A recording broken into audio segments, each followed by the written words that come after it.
Hello everyone, আসসালামু আলাইকুম। আশা করি সবাই খুব ভালো আছেন। আজকে আমি আরেকটা ভিডিও নিয়ে চলে এসেছি।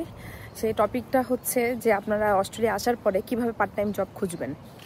এর আগে আমি বলেছি যে ইন পার্সন না হয়ে ফিজিক্যালি আপনি কিভাবে মানে জব না খুঁজেও হচ্ছে যে আপনি অ্যাপ্লাই করতে পারবেন। সেটা হচ্ছে যে আমি কয়েকটা অ্যাপের নাম বলেছিলাম যে অ্যাপগুলো ইনস্টল করার পরে আপনারা সেখানে অ্যাপ্লাই করতে পারেন অনলাইনে। সেটা হচ্ছে ইনডিড, সিক, জোরাকল, গামট্রি, এগুলোতে আপনি পেয়ে যাবেন।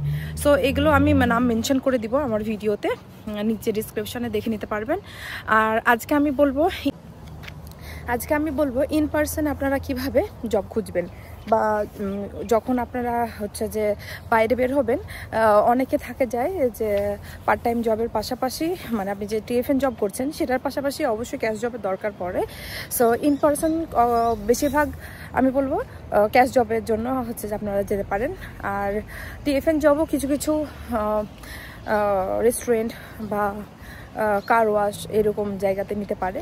বাট তারপরেও আমি আজকে আপনাদের সামনে সেগুলোই তুলে ধরবো যে কীভাবে আপনি সেই কাজগুলো ইজিলি করতে পারেন।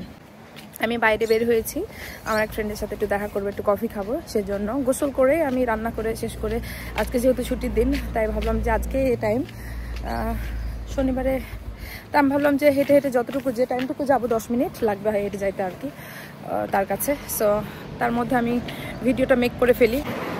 ইন পার্সনে আপনারা কীভাবে জব খুঁজবেন। এখন আমি একটা কথা বলি, সেটা হচ্ছে যে এর আগের ভিডিওতে আমি বলেছি দেশের বাইরে আসা মানে যে আমরা যেমন দেশে থাকতে আমরা এই চিন্তা করি যে মানুষের লোকে কি বলবে, সমাজ কি বলবে, বা আমার এই জিনিসটা করা উচিত কিনা বা ওই জিনিসটা করা উচিত কিনা। বাট আপনাদেরকে আমি একটা কথাই ক্লিয়ারলি বলে দিতে চাই, এখানে কেউ কারো দেখে না, কেউ কারো শুনে না। আপনি কি করলেন, আপনি কি বললেন, কি খাইলেন না পড়লেন, কেউ কিচ্ছু দেখে না। আর এখানে যদি সেই জিনিসগুলো দেখতে যান তাহলে আপনাকে দেশের বাইরে আসতে হবে না। সেটা শুধু অস্ট্রেলিয়া বলে বলছি না, যে কোনো কান্ট্রিতে যাওয়ার দরকার নেই আপনার। আর বাইরে যেহেতু আমি ব্লগ করছি যার কারণে অনেক রাস্তার পাশ দিয়ে অনেক যে গাড়ি ঘুরে যাচ্ছে, তাই একটু সাউন্ড হচ্ছে। বাট আমি জোরে জোরে কথা বলার চেষ্টা করছি। আমার কাছে কোনো এখন পর্যন্ত মাইক্রোফোন বা কোনো কিছু নাই, আমি খুব শীঘ্রই কিনবো আর কি ওটা। ইন পার্সনে আপনি যে জায়গাগুলোতে যাবেন আমি সেই জায়গাগুলো বলে দিচ্ছি। প্রথমত আপনাদের হাতে সিভি নিয়ে নিতে হবে। সিভিটা নেবেন দুই রকমের। একটা হচ্ছে যে আপনার রেস্টুরেন্টে এক্সপিরিয়েন্স আছে, এরকম এক্সপিরিয়েন্স কি আছে না আছে দেখার বিষয় না, আপনি অ্যাড করবেন, জাস্ট এটুকুই আপনি ফলো করবেন। আপনার রেস্টুরেন্টের জন্য অবশ্যই এটা নিতে হবে। আর আপনি কার ওয়াশের যেসব বা ফ্যাক্টরিগুলোতে থাকে, ফ্যাক্টরিগুলোতে তো আপনি ইন পার্সন হয় না, বাট কিছু কিছু জিনিস থাকে, কিছু কিছু জায়গা থাকে সেগুলোতে। যেমন আপনি যেটা বললাম আর কি, কার ওয়াশের ক্ষেত্রে যেতে পারেন বা আপনি ক্লিনিংয়ের ক্ষেত্রে যেতে পারেন। রেস্টুরেন্টগুলোতে যখন যাবেন একটা ক্লিনিংয়ের সিভি নেবেন, একটা কার ওয়াশেও যেটা বলছে আমি ওটা তো ক্লিনিংয়ের জব আর কি। সো আপনি এই কাজটা করতে পারেন। ক্লিনিংয়ের আপনি একটা সিভি নেবেন, একটা রেস্টুরেন্টের সিভি নেবেন। এই দুইটা সিভি নেওয়ার পরে তখন আপনাকে চলে যেতে হবে হাতে কপি নিয়ে আপনার যে এরিয়া আছেন বা আপনি যে জায়গা আছেন বা যে জায়গা আসবেন সেই জায়গার আশেপাশে দেখবেন যে কোথায় তারা হায়ার করছে, সে সবগুলোতে যাবেন, সেই জায়গাগুলোতে যে ইন পার্সন তাদের সাথে কথা বলবেন। আর একটা আপনাদেরকে ট্রিক্স বলে দিই, অনেক ক্ষেত্রে হয় কি এমপ্লয়ারদের সাথে কথা বলে কিন্তু লাভ হয় না। অনেক এমপ্লয়ারদের সাথে কথা বলে লাভ হয় না যতটা কথা বলে আপনার সেই শপের ম্যানেজারের সাথে হয়। তো চেষ্টা করবেন ম্যানেজারদের সাথে কথা বলার। ম্যানেজারদের সাথে কথা বললে হয় কি, তারা আপনাকে মানে যেটা সঠিক কথা সেটাই বলবে, যে জায়গা আছে কিনা, ভ্যাকেন্সি আছে কিনা, থাকলেও বলবে আছে, না থাকলে বলবে নাই। তারা একদম ডিরেক্ট কথা বলে ফেলবে। সো এই জিনিসটা আপনারা খেয়াল রাখবেন যখন যাবেন। আর যে সুন্দর করে তাদেরকে পোলাইটলি বলবেন, বুঝাবেন যে আপনার জবটা কতটা দরকার।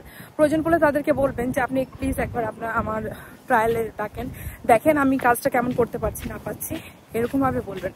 আর যদি তারা অফার করে ক্যাশ জবের ক্ষেত্রে যে আপনাকে এই পিরিয়ড দেওয়া হবে 16 থেকে, সর্বনিম্ন 16ই হয়, 17, 18, 20 আর ম্যাক্সিমাম 25 যায়, সেটা হচ্ছে 25 যেগুলো, সেগুলো তো পাওয়া কঠিন আর কি। যখন আপনার এক্সপিরিয়েন্স হয়ে যাবে, আপনি বেশি দিন থাকবেন, তখন তারা আপনাকে হায়ার করবে, আদারওয়াইজ তার আগে হায়ার করবে না, যেটা আমার ক্ষেত্রেও হয়েছে আর কি।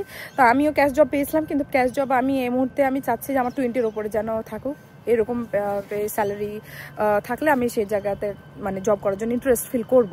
বাট আপনারা যখন প্রথম আসবেন তখন কোনো কিছু বাছবিচার করবেন না, যে জবটা পাচ্ছেন সেই জবটা গ্র্যাব করে নেওয়ার চেষ্টা করবেন। আমি এর আগের ভিডিওতেও কিন্তু আপনাদেরকে কথাটা বলেছি। তো ইন পার্সনে যখন আপনি যাবেন রেস্টুরেন্টগুলোতে ট্রাই করবেন ম্যানেজারদের সাথে কথা বলার। আর শনিবার রবিবার যাবেন না, কারণ সেই 2টা দিন হচ্ছে উইকেন্ড থাকে, যার কারণে ম্যানেজাররা থাকে না, এমনি এমপ্লয়েডরা থাকে। তো এই কাজটা ট্রাই করবেন। আর আরেকটা কথা আমি বলে দিই, দুপুরের টাইমে কখনোই যাবেন না, যাবেন একদম আর্লি মর্নিংয়ে। আর্লি মর্নিং বলতে এটা বুঝাচ্ছি যে 9টা 10টা এরকম টাইমে যাবেন, যেন ম্যানেজারদেরকে পাওয়া যায়, ম্যানেজারদের সাথে সুন্দরভাবে কথা বলা যায়। আর যদি আপনারা ইন পার্সনে জানেন, তাদেরকে বুঝান বিষয়গুলো, তাহলে তারা খুব সুন্দরভাবে বুঝে আর অ্যাপ্রিসিয়েট করে। আমি যতদূর দেখেছি তারা কখনো আপনাদেরকে নিরাশ করবে না। কিন্তু জব থাকতে হবে, এটা মাস্ট বি, বাট আপনাকে ট্রাই করে যেতে হবে। কোনো রেস্টুরেন্টে ঢোকার আগে অবশ্যই আপনি এই জিনিসটা ভাববেন না, লজ্জা পাবেন না যে আমি কেন রেস্টুরেন্টে ওয়েট্রেসে জব করবো, কেন কিচেন হ্যান্ড বলতে 2 রকমের আছে। একটা হচ্ছে যে আপনার ডিশ ওয়াশিংয়ের, আর একটা কিচেন হ্যান্ড বলতে আপনার শেফের সাথে যে আপনার প্রিপারেশনগুলো করা লাগে সেই সব। তো আপনাদেরকে যেটা বলা হলো, যাওয়ার পরে কোনো লজ্জা না পেয়ে আপনি ডিরেক্ট বলবেন আমার জব দরকার, আপনাদের কোনো ভ্যাকেন্সি আছে কিনা, আপনারা কোনো রিকোয়ারমেন্ট মানে নিচ্ছেন কিনা, লোক রিক্রুট করছেন কিনা, এই সব কিছু বলবেন তাদেরকে। তাহলে আপনি ইন পার্সনে আপনাকে এফোর্ট দিয়ে যেতে হবে। ইন পার্সনে পাওয়া যায় না এমন না, পাওয়া অবশ্যই যায়, কিন্তু কিছু কিছু জায়গা থাকে যেটা আপনার রেফারেন্স লাগে। আর আরেকটা কথা, রেফারেন্স কিভাবে হয়, আপনি এখানে আসার পরে মানুষজনের সাথে কমিউনিকেট না করলে, কথা না বললে, না বসলে আপনি কখনোই তাদের সাথে মানে হেল্পটা পাবেন না। তাই আমাদের এমন না যে বাঙালি কমিউনিটি হেল্প করে না, তা না, আমরা অনেকজনকে হেল্প করেছি, যে চেষ্টা করেছি যদি ভ্যাকেন্সি থাকে তাহলে আমি তাদেরকে জব দেওয়ার চেষ্টা করেছি, বা অন্য কাউকে প্রিফার করেছি যে এখানে জব করতে পারেন, বা রেফার করা হয়েছে। সো আসলে সবাই সবটা করতে চায় না, সিচুয়েশনও থাকে না। তো আপনাদের নিজেদেরকে এফোর্ট দিতে হবে, চেষ্টা করে যেতে হবে। আর এফোর্ট না দিলে, না চেষ্টা করলে আপনি সেই জবটা পাবেন না। তো পার্ট টাইম জবগুলো এভাবে খোঁজার চেষ্টা করবেন। আর যারা ফুল টাইম স্পাউস যারা নিয়ে আসছেন, ফুল টাইমের এখানে ডিমান্ড অনেক ভালো। ইনশাল্লাহ ফুল টাইমের জব কিন্তু অবশ্যই আপনি পাবেন। 1 মাস পরে হলেও ফুল টাইমের জবটা আগে পাওয়া যায়, যেটা আপনার স্পাউস ওয়াইফ হোক বা হাজব্যান্ড হোক, তারা কিন্তু জবটা আগে পেয়ে যায় স্টুডেন্টদের থেকে। কারণ স্টুডেন্টদের ফুল টাইম যে পে রেট দেওয়া লাগে স্টুডেন্টদেরকে, সেটা দেওয়া লাগে, যার কারণে ওরা প্রিফার করে যে ফুল টাইম থাকবে তাকে সেই জবটা আগে দেওয়ার। তাই আমি এই কথাটা আপনাদেরকে বলে রাখলাম। আই হোপ আপনারা বুঝতে পেরেছেন সবাই।